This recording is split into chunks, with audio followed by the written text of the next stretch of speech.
Welcome back. Anti ageing supplement कितने risky हैं? अभी शेफाली जरीवाला की जो डेथ हुई, असामयिक उनका जो निधन हुआ, उसमें बहुत सारे सवाल उठ गए कि क्या वो इन दवाइयों का सेवन कर रही थी और वही उनकी असामयिक मृत्यु का कारण बना। खैर, हमने कार्यक्रम के शुरू में भी कहा कि हम ऐसा कोई दावा नहीं करते क्योंकि पूरी रिपोर्ट्स हमारे पास नहीं है, लेकिन बहुत बड़ी बहस एक छिड़ गई है इस तरह के सप्लीमेंट्स और इस दवाइयों की, उस पर हम चर्चा करें। डॉक्टर पाराशर, बहुत सारे लोगों के मन में ख्वाहिश हो सकती है कि हम यंग दिखें या हम अपने आप को थोड़ा सा मतलब अपनी बायोलॉजिकल एज को मेंटेन करें।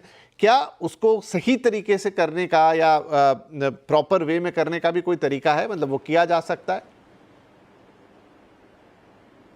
मैं हमेशा कहता हूँ जी, happiness is a state of mind. हमारा 1970s में एक पोस्टमैन था, वो 99 इयर्स का हो चुका है, वो हमेशा खुश रहता था। तो इसका पैसे से कोई लेना देना नहीं है। सुबह उठना टाइम पे, हरी सब्जियां खाना सीजन की, फल खाना, एक्सरसाइज करना, कोई महंगे जिम या सप्लीमेंट्स लेने की जरूरत नहीं। टेलीफोन से थोड़ा सा दूर रहिए। सोशल मीडिया ने एक प्रेशर डाला है, अपने ही मुंह मियां मिट्टू हम होते जा रहे हैं। अपनी जब तक हम 4 बार 6 बार हर मिनट में चेक ना करें हमारी पोस्ट, तब तक हमारे पे टेंशन सी आ गई है कि पता नहीं क्या हो जाएगा दुनिया को, और हर आदमी को यही हो गया है। छोटे छोटे बच्चे रात को 3-4 बजे तक जागे रहते हैं, पूरे दिन उनकी शक्ल थोड़ी सी थकी हुई लगती है। एक अच्छी नींद लेना, ठीक ठाक खाना खाना, थोड़े से पौधे देखिए, थोड़ी गार्डनिंग कीजिए, थोड़े से जानवरों के साथ रहिए, थोड़ा प्रकृति के पास रहिए। और दवाई तब लेनी है जब आपके लेवल लो है। आप ये जिम में बड़े बड़े हमारे को डब्बे मिलते हैं 5-5 किलो के, ये खाते रहते हैं मेडिसिन।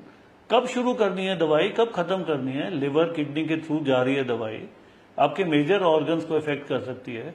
सालों साल तक लोग इंटरनेट को देख के खाते रहते हैं, उसके बाद वो सोचते हैं। एक प्रमाण देखिए, 60s और 70s के हीरो हीरोइन अगर आप देखेंगे मूवी के, वो कितने फ्रेश दिखते थे, कितने हेल्दी दिखते थे कंपेयर टू आजकल जो है। एंड कुछ ना कुछ हमने गलत किया। रात को सो ही नहीं रहे, सारे लोग बैठ के अपना इंटरनेट पे बैठे हुए हैं। आई थिंक ठीक टाइम पे सोना, ठीक टाइम पे जागना, और पुरानी जो हमारी संस्कृति है उस पे जाना। बिल्कुल, बहुत सुंदर सर। तो डॉक्टर ऋषि कह रहे हैं कि कुछ आपको अलग नहीं करना है जवान रहने के लिए, युवा रहने के लिए। ना कोई दवाई लेनी है, सिंपल अपने रूटीन को सही कीजिए और गलत चीज़ों को हटाइए। जो घर का खाना है फ्रेश, वो खाइए। डॉक्टर श्रुति, शायद विडंबना यही कि इस समय में ऐसी जनरेशन है, ऐसे वक्त से गुजर रहे हैं जहाँ उसी जनरेशन को आपको रोकना पड़ रहा है कि भाई एडल्ट्रेटेड फूड मत खाओ, जंक फूड मत खाओ, टाइम पे सो, ज़्यादा टीवी या फ़ोन कंज्यूम मत करो। और दूसरी तरफ वही बच्चे या जो भी लोग हैं वो सप्लीमेंट्स लेके चाह रहे हैं, कोशिश कर रहे हैं कि वो यंग दिखे, जवा दिखे। तो मतलब बड़ा कंट्राडिक्शन है आपस में। बिल्कुल।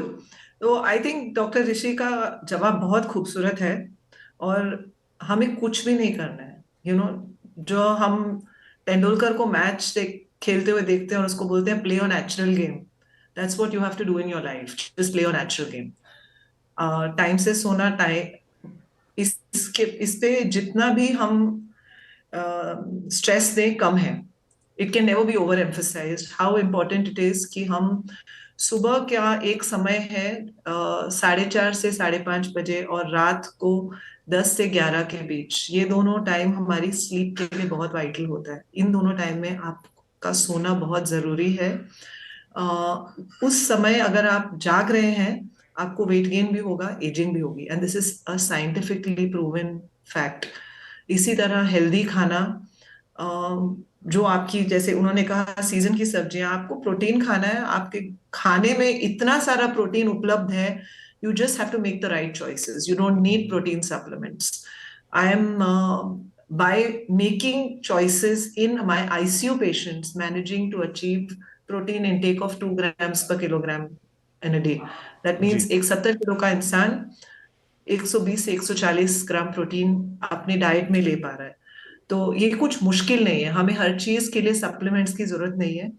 भगवान ने सप्लीमेंट्स नहीं बनाए, जो भगवान ने बनाया उसका सेवन करिए। बहुत ही सुंदर बात आपने भी कही doctor Shruti. And I think जो भी दर्शक यहाँ देख रहे होंगे, ये क्लैरिटी आई होगी उनके दिमाग में कि देखिए ये एंटी एजिंग और ये तमाम चीज़ें, ये बहुत ज़्यादा सोशल मीडिया का एक शगुफा है। उसके अपने आर्थिक कारण हैं जो मैंने आपको बताया, वहाँ लोगों के अपने लालच हैं, उनका धंधा है, उनकी चीज़ें हैं, तो वहाँ पर मत वहाँ की किसी चीज़ को, फ्री की चीज़ें हैं सारी, फ्री की चीज़ें कितनी घातक हो सकती हैं उसको समझिए, उसको जानिए। सिर्फ बातों में इन्फ्लुएंसर्स और ये तमाम चीज़ें मत आइए, कम से कम जो अनक्वालिफाइड है उनमें तो मत ही आइए। बहुत सारे डॉक्टर्स भी आजकल हैं, वो एक अलग चर्चा का विषय है जो आते हैं, लेकिन जैसा डॉक्टर साहब कह रहे थे कि ये भी आते हैं पर 2000 फॉलोअर्स हैं, शायद उतने लोगों तक नहीं पहुंच पाते हो, तो हम आप तक वो लेकर आते हैं। इस कार्यक्रम को भी हम भी सोशल मीडिया पर डालेंगे, तो डॉक्टर श्रुति हैं, डॉक्टर ऋषि हैं, इन जैसे डॉक्टर्स की बात को सुनिए, समझिए। अगर आपको कुछ सप्लीमेंट लेने भी हैं, आपको जवान दिखना भी है, पहले इनसे कंसल्ट करें या किसी भी डॉक्टर से कंसल्ट करें, फिर कोई सप्लीमेंट या दवाई खाएं। और नेचुरल तरीका क्या है हमेशा जवान और तंदुरुस्त रहने का, वो बहुत ही सिंपल है, जो हमारे दोनों डॉक्टर्स ने बता दिया। बहुत बहुत धन्यवाद डॉक्टर ऋषि, डॉक्टर श्रुति, आपका भी। और आज इत्तेफाक भी है कि आज नेशनल डॉक्टर्स डे है, तो आप दोनों को बहुत बहुत प्रणाम और शुभकामनाएं उसकी भी। और आप आज के दिन हमारे कार्यक्रम पे पधारे, बहुत बहुत धन्यवाद सर और मैम, थैंक यू। धन्यवाद।